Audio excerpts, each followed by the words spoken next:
Pradedame antrąją spaudos konferenciją, pavadintą naujajam generaliniam prokurorui ir Gabrieliui Landsbergiui sausio 13 byla nepakeliama našta. Priminsiu, kad 2014 m. lapkričio 3 d. generalinė prokuratūra nutraukė sausio 13 bylą 9 dalyse. Tai epizodai dėl 90-91 metais prieš Lietuvos Respubliką organizuoto perversmo. Tai pradedant epizodų nuo Vilniaus aukštosios partinės mokyklos užėmimo ir naudojimo vienu iš perversmo organizavimo štabų ir kolaborantų veiklos štabų. Paskutinios Lietuvos Respublikos dispozicijoje buvusios spaustuvės Maironio gatvėje užpuolimu 90 balandžio 20. Aibė mum labai talkinusių dėl sausio 13 įvykių tyrimo iš Maskvos atvykusių organizacijos Ščit skydas ekspertų, padėjusių surinkti įrodymus šioje byloje sulaikymo. Dėl mūsų jaunuolių grobimo nuo 91 kovo 27 iki 91 gegužės 19, 91 metų Maskvos pučo įvykių Lietuvoje ir kai kurių sausio 13 įvykių. Gavęs šį nutarimą sužinojau, kad esu ir nukentėjusiųjų pripažintas toje byloje ir dėl to aš kaip nukentėjusysis kreipiausi, apskundžiau šį nutarimą. Nedaug čia te buvo tų bylinėjimusi, apylinkės teismas, Vilniaus miesto apylinkės teismas ir Vilniaus apygardos teismas, kurio vardu, valstybės vardu, istorinę nutartį priėmė teisėjas Stasys Lemežis, kuris skirtingai nei prezidentė, kurios dėmesį, kaip ir Seimo dėmesį raštu atkreipiau į šitą beprecedentį dalyką, sausio 13 bylos nutraukimą 9 epizoduose. Prezidentė man atsakė, aš pacituosiu, ką jie atsakė. Tiesa, kanceliarija jos vardu atsakė, kuri pasakė, kad prezidentė supažindinta ir priminė, kad valstybės vadovė, cituoju, visada pabrėžė, kad nusikalstamos veikos padarytos prieš Lietuvos valstybę ir jos žmonės valstybės aneksavimo ir okupacijos laikotarpiu, taip pat po nepriklausomybės atkūrimo turi būti deramai ištirtos, o kalti asmenys turi sulaukti atsakomybės net ir už atskirus pavienius nežmoniško elgesio veiksmus.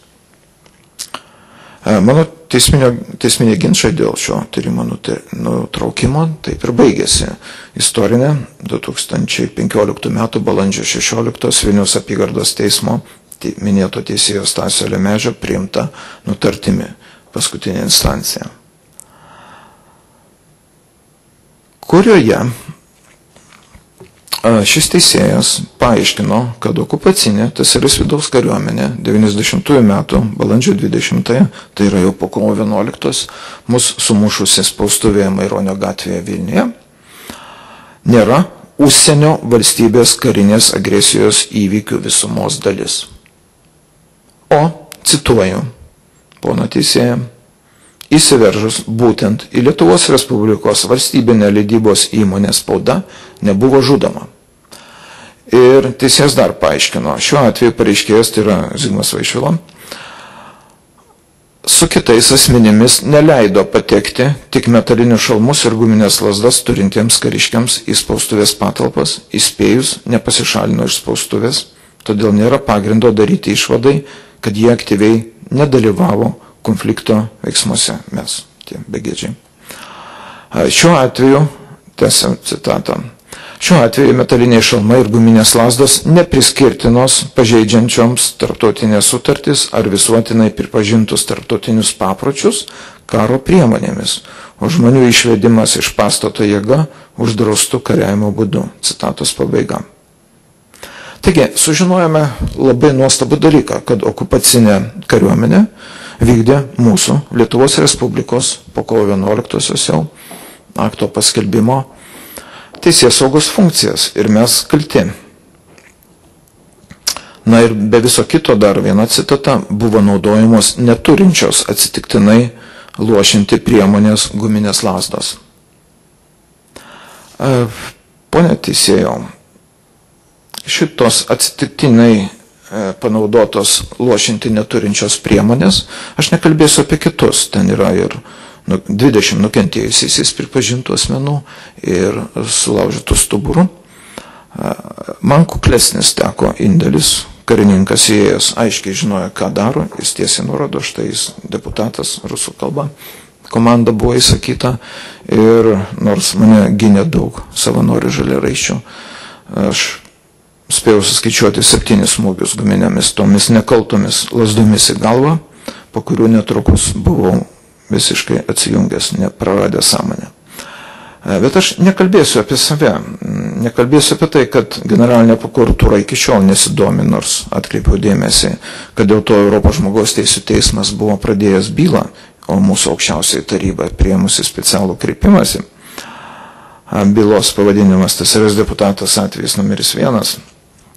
Tačiau atkreipsiu dėmesį į šias aplinkybės, kad sausio 26-ąją kreipiausi į generalinį prokurorą prašydamas 2 dalykų: atnaujinti ikiteisminį tyrimą šiuose 9 epizoduose dėl to, kad nebuvo užtikrintas nepriklausomas ir nešališkas teismas.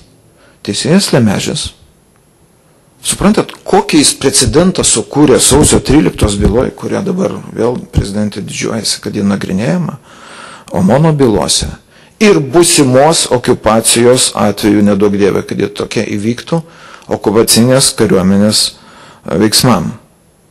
Aiškiai, šitie okupacinės kariuomenės veiksmai tai yra mūsų teisėsaugos veiksmai. Ir tai padaryta ignoruojant Europos žmogaus teisų teismo 2008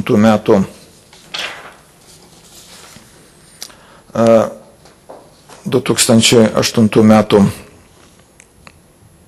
vasario 29 sprendimą byloje Kulelis, Bartoševičius ir Burokevičius prieš Lietuvą ir 99 rugpjūčio 23 Vilniaus apygardos teismo nuosprendį dėl Mykolo Burokevičiaus ir kitų nuteisimo, kolaborantų nuteisimo,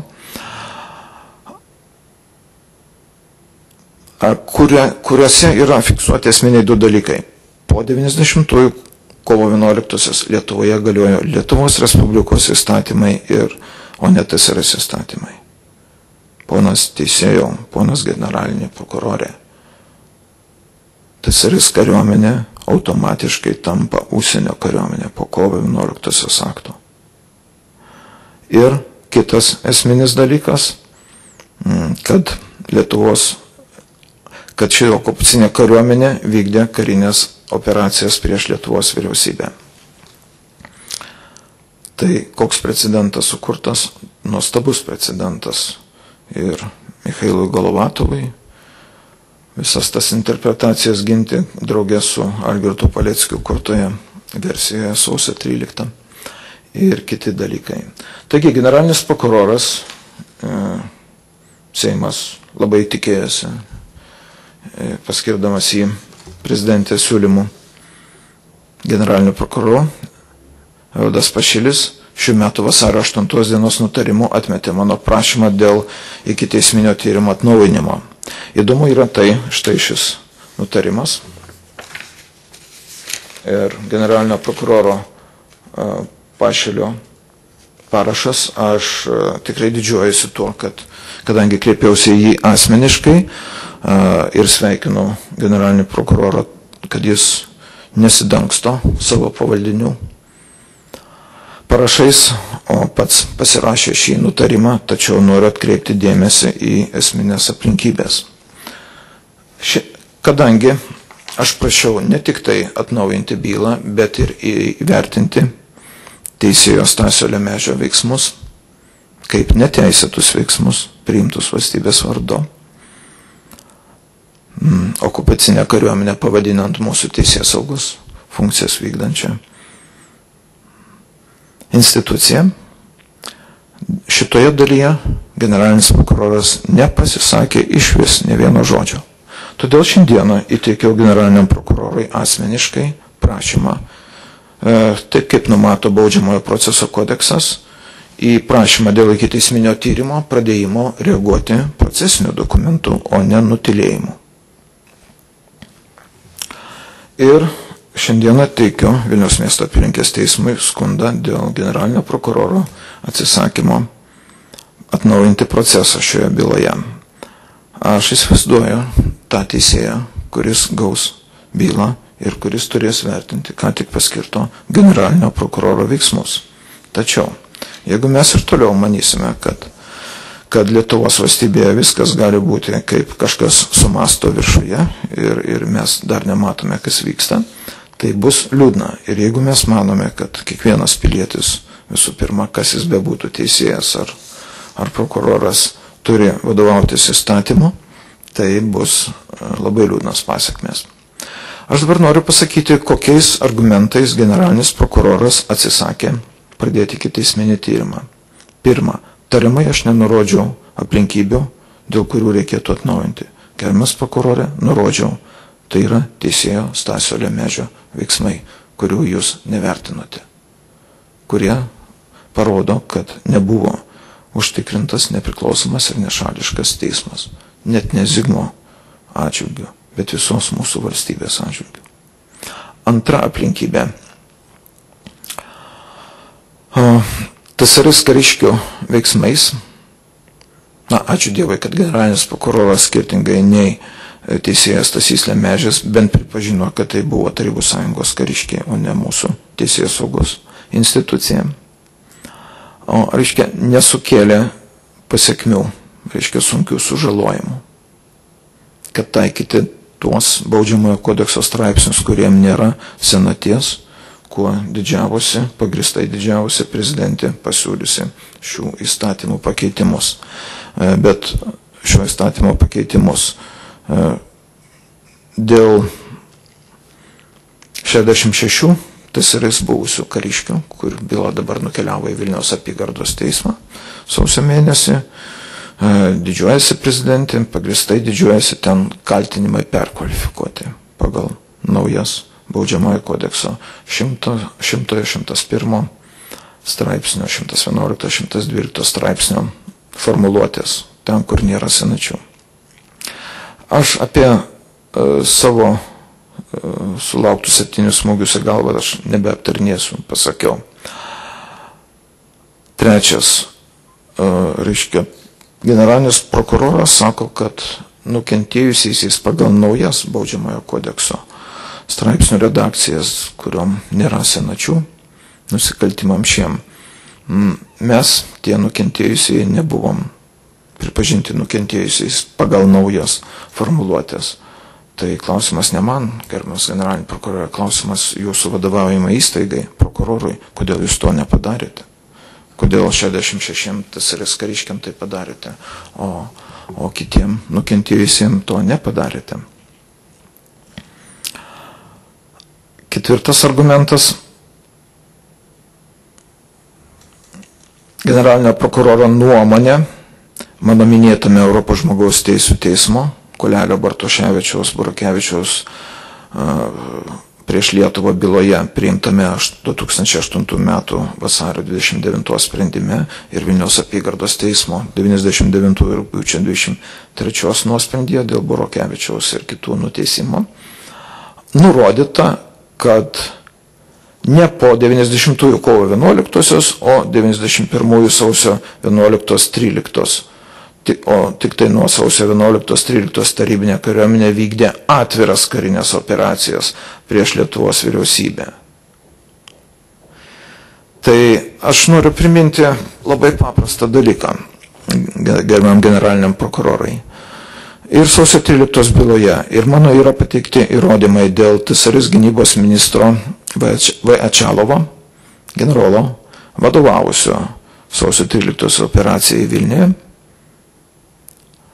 Ir mano nurodytų šaltinių, ir byloje yra jo patvirtinimai apie tai, kad po LKP atsiskyrimo 89 gruodyje nuo TSKP generolui Ačalovui asmeniškai Michailas Gorbačiovas pavedė ir šis generolas su keletų pagalbininkų ruošia karinių veiksmų prieš Lietuvą ir Latviją planą, kuris, ko gero, buvo visų pirma pradėtas realizuoti TSKP-CK Vilniaus aukštosios partinės mokyklos ginkluotų užėmimų ir ten įkurdinimų visokių tokių propagandinių, kaip Tarybų Lietuva, radijas ir kitų kolaborantinės veiklos ir perversmo ruošimo, vieno iš štabų visapusiška veikla. Tai netgi jeigu generalinis prokuroras nori matuoti įvykius, klausimas yra toks, kada čia dabar atvira ta agresija, kada neatvira. Tai kai mus patvatina Maironio gatvėje 20 nukentėjusiai, tai čia neatvira. Nu taip, uždaroj patalpoj generalinį prokurorą mus tvarkė, bet yra ir atvirose patalpose įvykių. Jeigu jūs pagal tokį principą bandote spręsti bylas. Noriu priminti, kad netgi sausio 11-ąją, ką jau ir net jūs pripažįstat, nukentėjusiųjų Lietuvoje, Vilniuje buvo daug mažiau negu, pavyzdžiui, 90-ųjų balandžio 20 spaustuvėje Maironio gatvėje. Tai kokie čia tie kriterijai yra? Jūs sakote, ten atvira agresija, o čia mažiau atvira. Tai kur tas dabar lakmuso papirėlis, kada jau čia atvira, o ne atvira. Jeigu iki tol slėpė ir kaip dabar ES nuo mūsų slepia, ką jie iš tikrųjų planuoja, tai nereiškia, kad nevykdė to plano. Tas pats Atšalovas jį ruošė ir įgyvendino.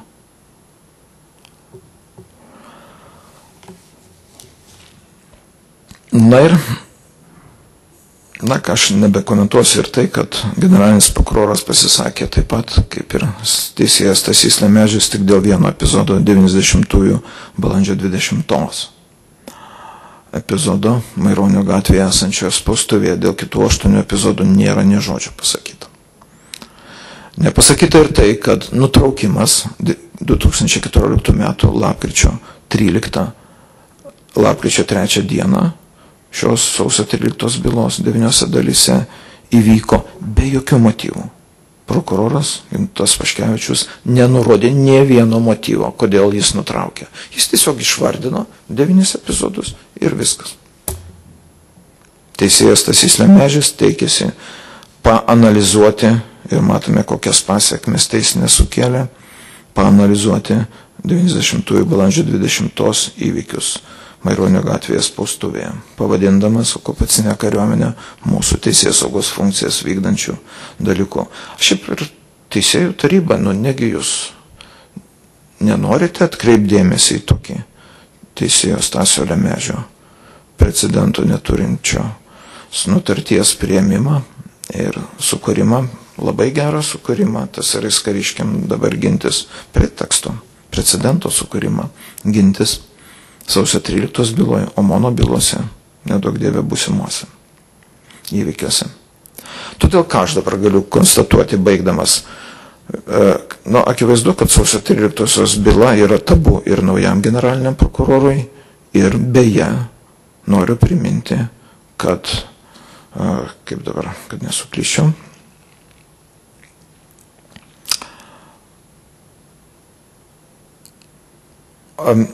klausimas toks generaliniam prokurorui. Jūs ramiai pagalvokit dabar apie tokį dalyką.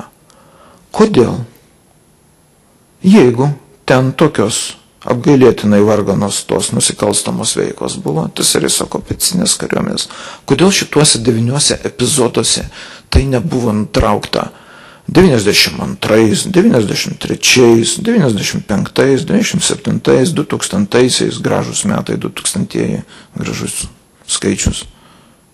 Kalbam rimtai, kodėl nutraukta po tiekos metų? Po 24 metų, nuo 25 metų nuo įvykių. Tai ko reikėjo? Tai gal reikėjo sulaukti drąsios Lietuvos prezidentės, kuri padrasintų tai padaryti. Suprantat, neapsimeskim, kad nesuprantam, kas vyksta. Ir gal prokuratūra galėtų padrasinti gerbiamų Landsbergių šeimą. Aš kodėl tai kreipiuosi, nes Vytautas Landsbergis nuolat domisi sausio 13 byla, tik tai šiuo atveju kažkodėl tai nesigirdi jo nuomonės apie tai. Tai klausimas yra toks. Aš kviečiu Tėvynės sąjungos paskirtai naujai pirmininką Gabrielių Landsbergį atsakyti į Alkas LT redaktoriaus Jono Vaiškūno štai šioje salėje 2015 metų birželio 2 dieną vykusioje konservatoriai save vadinančių partijos vadovo Gabrieliaus Landsbergio spaudos konferencijoje atsakymą į Jono Vaiškūno klausimą. Jonas Vaiškūnas, ačiū jam, paklausė, ar Gabrielius Landsbergis žino apie 2014 metų lapkričio 3 įvykusi sausio 13 bylos nutraukimą 9 dalyse. Gabrielius Landsbergis štai sėdėdamas šiame krėsle susižvalgė su pagalbininkė ir pasakė, jis nieko apie tai nežino, bet jis būtinai pasidomės ir būtinai pasakys. Gerbiamas Gabrieliau Landsbergi, nuo birželio 2 praėjo jau 8 visi mėnesiai ir 9 jau įsibėgėjo, įpusėjo. Tai jeigu jūs pretenduojate negražu meluoti, jeigu jūs pretenduojate į rimtos partijos vadovus, reikia pažadus tesėti, viešai pasakytus. Lauksime jūsų nuomonės štai čia, šioje spaudos konferencijų salėje. O jeigu sausio 13 byla yra tokia nepakeliama našta ir generaliniam prokurorui, ir Gabrieliui Landsbergiui, tai nieko nekalbėkite apie tai ir nieko nežadėkite ir nevaidinkite patriotų. Ačiū.